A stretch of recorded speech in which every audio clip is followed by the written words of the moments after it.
Maybe the Lisa Su comments are effectively providing some added color and context around just what AMD is expecting over the next several quarters at this point. But what exactly was the thing that stood out to you with regard to why we're seeing such a downside move in AMD, given what was a pretty decent quarter? I think with the downside move, it's all about expectations. We have reports out there talking about pricing for their newest chips being substantially higher. I don't think that was necessarily reflected in numbers. The stock has gone up immensely over the last month or so, and so I think this is more about expectations versus what they said to us. I mean, they moved numbers higher than where Street had been. So I think most of what came out was good news. It's just the expectation was slightly higher.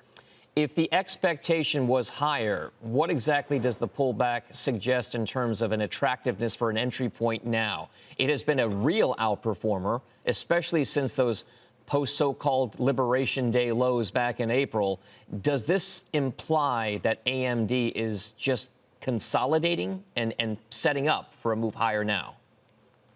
I think that is the implication. So again, AMD did not give us any improved revenue guidance tied to China reopening. I've talked with people within the supply chain, certainly in portions of the AI market. You already have the supply chain setting up for shipments to China to resume.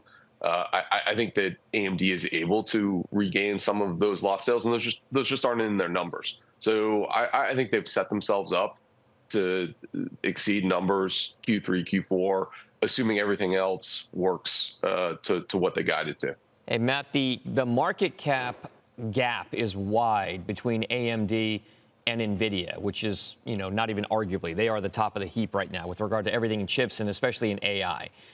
Is it fair to say that AMD is making strides with regard to artificial intelligence? China aside and the outlook and the cloudiness aside, are they making gains on Nvidia? Are they chipping away at that market share? Do you feel as though this AMD story has more of those so-called catch-up legs?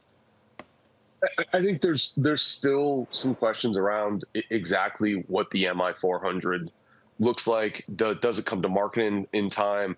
But the promise there when it comes out is that they offer something that looks very, very similar to what we have with NVIDIA's GB200.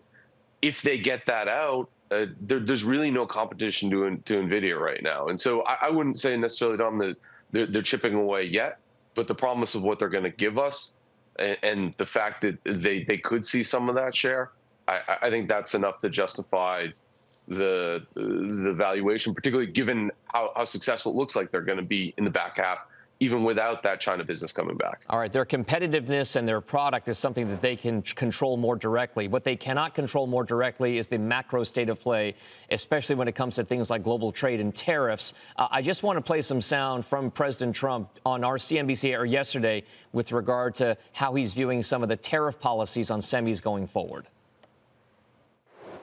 Within the next week or so, we're going to be announcing tariffs on specifically. This is a separate class than the 15% tariffs on sort of everything. These are excluded classes, I call them. I like to call them excluded, like steel, aluminum, etc. Right, the well, 232. We're going to be announcing on semiconductors and chips, which is a separate category, because we want them made in the United States. All right, so those comments, we're imminently expecting some kind of a comment or some kind of a policy from the White House with regard to semiconductor tariffs. How exactly does that factor into your models now with regard to how you think these international chip companies will do?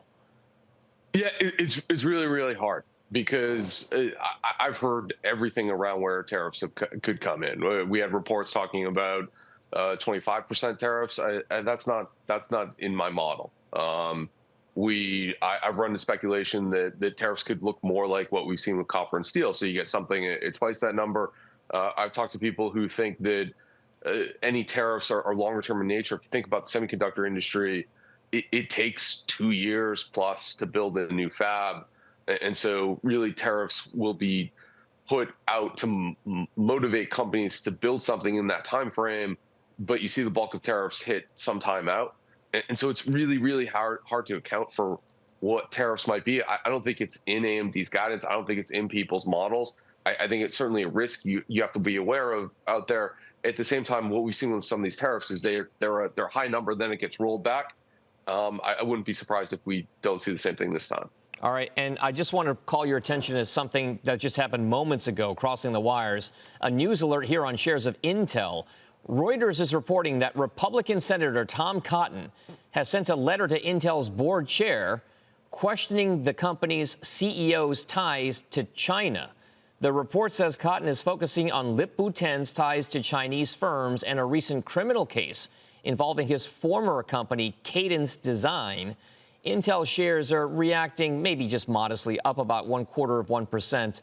But this Intel dynamic is also one to watch as well. This is a turnaround story that folks have been waiting for quite some time to play out. It's not exactly doing so the way AMD has done, and certainly not the way Nvidia has done over the past 8 to 10 years. Is this going to be tough for Intel, or is this just one more blemish for them to try to work through? The Cadence, Lip-Bu Tan, as a venture capitalist, certainly he was known for funding companies in China. I don't think about him as having ties to China. I'd be surprised in the sense that this is a problem for Intel. I think Intel's issues are more about, can they get their fab to where it used to be competitive with TSM, or obviously it used to be better than anyone else, and can they get their product design back to where AMD is? Because you look at AMD's numbers versus Intel's numbers, it's pretty clear AMD is still taking a ton of share in server CPU, a ton of share in client CPU, and I don't think that's changing this year.